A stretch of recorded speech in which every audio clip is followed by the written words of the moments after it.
பிரான்சில் பதப்படுத்தப்பட்ட இறைச்சியை உட்கொண்டவர்கள் இருவர் உயிரிழந்த நிலையில் அந்த நிறுவனத்திற்கு எதிராக நடவடிக்கை எடுக்கப்பட்டுள்ளது.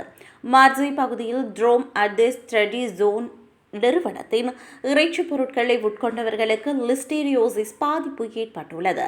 கடந்த செப்டம்பர் முதல் ஜனவரி வரை 12 பேருக்கு இந்த தொற்று கண்டறியப்பட்ட நிலையில் இருவர் உயிரிழந்துள்ளனர்.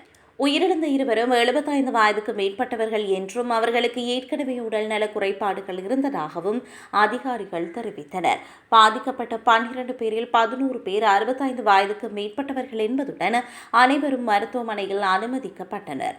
இதனை அடுத்து உரிய நிறுவனம் மீது தவறுதலான மரணத்தை விளைவித்தல் மற்றும் பாதுகாப்பு விதிகளை மீறுதல் உள்ளிட்ட பிரிவுகளின் கீழ் மார்சே அரசு வழக்கறிஞர் அலுவலகம் குற்றவியல் விசாரணையை தொடங்கியது. ஜனவரி 17 முதல் பிப்ரவரி 28 வரை விற்பனை செய்யப்பட்ட இறைச்சி பொருட்களில் இந்த பாக்டீரியா தொற்று இருக்கலாம் என்று சந்தேகிக்கப்படுகிறது. இவை ட்ரோம், ஜலெசோன் மற்றும் யூல்கோர்டியால் ஆகிய பெயர்களில் விற்பனை செய்யப்பட்டுள்ளன. முன்னெச்சரிக்கை நடவடிக்கையாக குறித்த நிறுவனத்தின் உற்பத்தியை நிறுத்தி வைக்க மாவட்ட நிர்வாகம் உத்தரவு பிறப்பித்தது. மேலும் அந்த தொழிற்சாலையில் தயாரிக்கப்பட்ட அனைத்து பொருட்களையும் சந்தையிலிருந்து உடனடியாக திரும்பப் பெறவும் நடவடிக்கை எடுக்கப்பட்டது.